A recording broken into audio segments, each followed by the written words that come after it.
आज हम ऐसे इलेक्ट्रोकेमिकल सेल के बारे में बात करने जा रहे हैं जिसमें स्पॉन्टेनियस केमिकल रिएक्शन होगा, खुद ब खुद केमिकल रिएक्शन होगा और उस केमिकल रिएक्शन के नतीजे में इलेक्ट्रिसिटी जनरेट होगी। जैसे रिस्ट वॉच है, उसमें एक सेल डला होता है, उस सेल के अंदर जो केमिकल्स होते हैं उनके दरमियान केमिकल रिएक्शन होता है खुद ब खुद, और उसके नतीजे में जो वोल्टेज जनरेट होता है, जो इलेक्ट्रिसिटी जनरेट होती है, वो उस रिस्ट वॉच को चलाने में हेल्प करती है।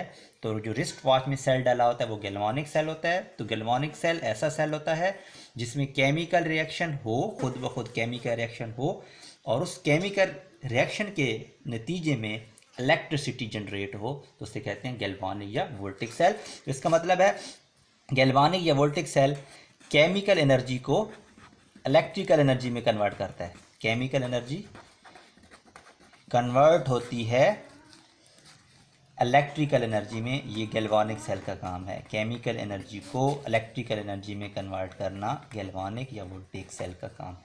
स्पॉन्टेनियस रिएक्शन हमें पता है, खुद ब खुद होने वाला रिएक्शन जिसके लिए कोई बाहर से एनर्जी ना देनी पड़ी, उसे कहते हैं स्पॉन्टेनियस केमिकल रिएक्शन। तो गैल्वानिक या वोल्टिक सेल में स्पॉन्टेनियस केमिकल रिएक्शन होता है। अगर एग्जांपल की बात करें गैल्वानिक सेल की एग्जांपल की,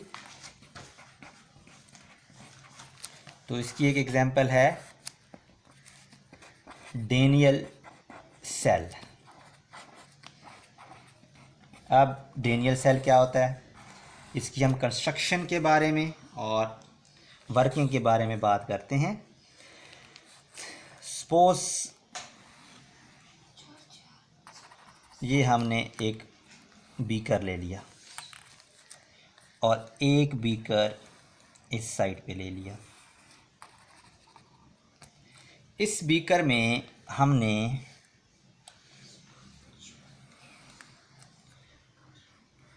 जिंक का एक इलेक्ट्रोड डिप कर दिया। ये जिंक रॉड है जिसे जिंक इलेक्ट्रोड कह देते हैं हम। इस जिंक रॉड को हमने इसके अपने ही आयंस में डिप किया हुआ है। इसके अपने ही आयंस क्या हैं, जिंक के क्या होंगे आयंस, जिंक 2 पॉजिटिव आयन।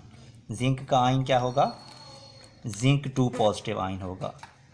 तो ये जिंक 2 पॉजिटिव कहाँ से आया है, जिंक सल्फेट से।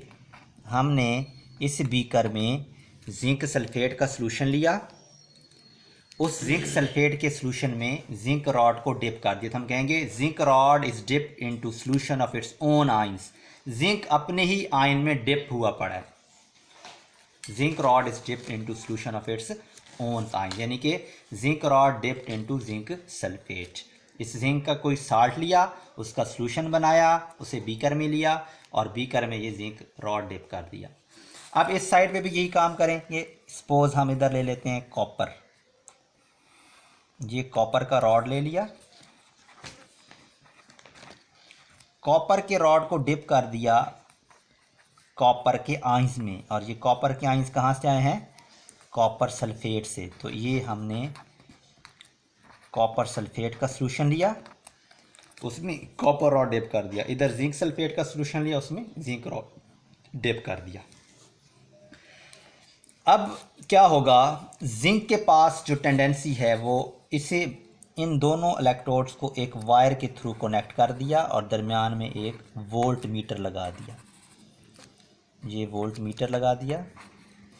वोल्ट मीटर का काम है इलेक्ट्रॉन के फ़्लो को शो करवाना कि आया कोई करंट के फ़्लो को शो करवाना कि आया कोई करंट फ़्लो हो भी रहा है या नहीं हो रहा। जब हमने इन दोनों रॉड्स को इनके अपने अपने आयंस में डिप किया और इन दोनों रॉड्स को एक वायर के थ्रू कनेक्ट किया, तो वोल्ट मीटर ने डिफ्लेक्शन शो की।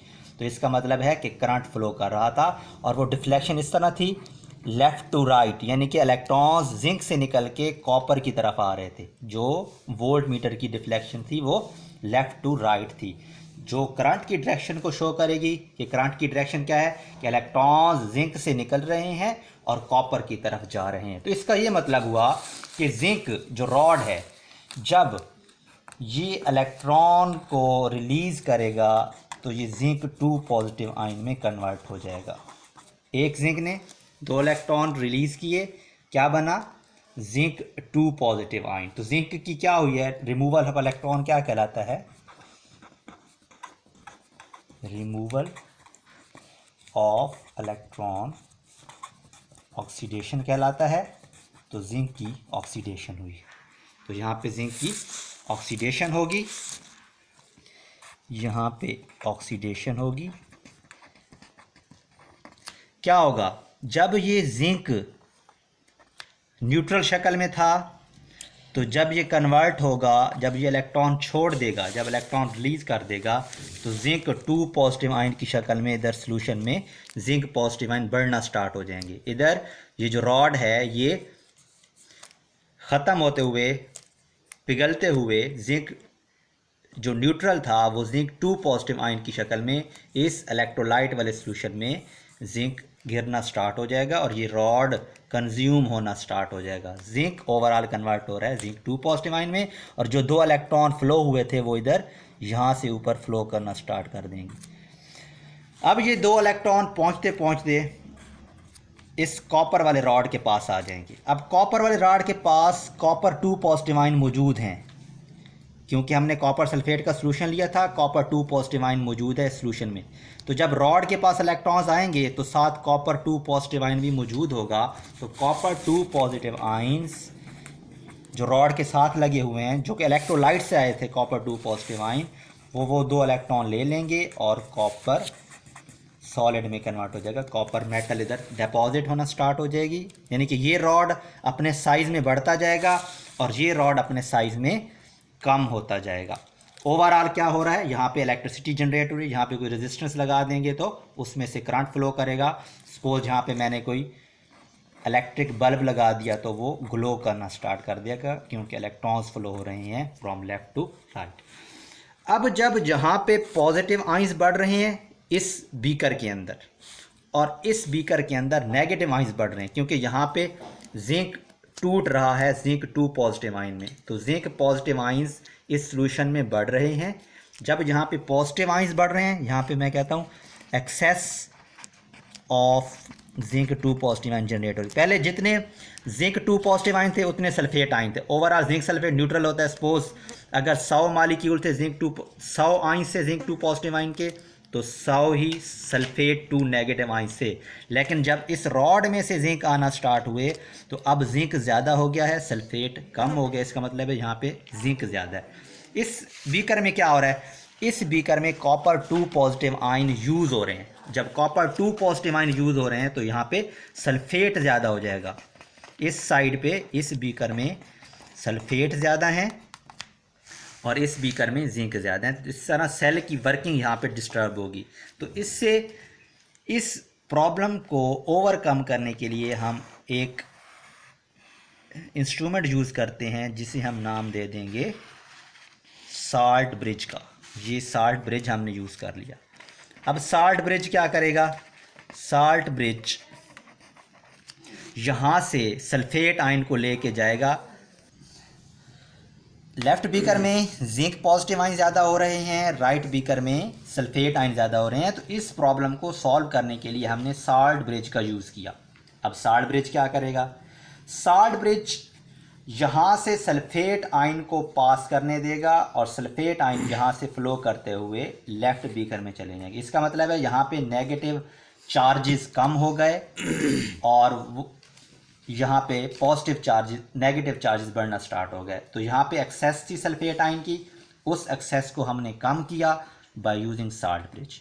और इधर से क्या करेगा साल्ट ब्रिज, पॉजिटिव आयन लेगा, पॉजिटिव आयन को यहाँ से लेगा और राइट बीकर में लेके जाएगा। तो यहाँ से पॉजिटिव आयन काम कर देगा, यहाँ से नेगेटिव आयन काम कर देगा। तो साल्ट ब्रिज का जो फंक्शन है, अगर हम ओवरऑल फंक्शन की बात करें, फंक्शन ऑफ साल्ट ब्रिज, तो ये है to maintain neutrality of 2 half cells, to maintain neutrality of 2 half cells. अब एक नया लफ्ज़ यूज़ कर दिया हमने हाफ सेल्स का। तो हाफ सेल्स अगर हम बात करें तो ये जो लेफ़्ट साइड पे है ये लेफ़्ट हाफ सेल है, ये राइट साइड पे ये राइट हाफ सेल है। तो हाफ सेल ऐसा होगा, अगर हम हाफ सेल की बात करें तो हाफ सेल में हम कोई भी बीकर लेंगे, उसके अंदर सपोज़ हमने ये कोई जिंक रॉड ले लिया, अगर जिंक हाफ सेल की बात करें तो जिंक रॉड ले लिया और उसे अपने ही आइंस में डिज़ोल्व कर दिया, ये बन जाएगा हाफ सेल।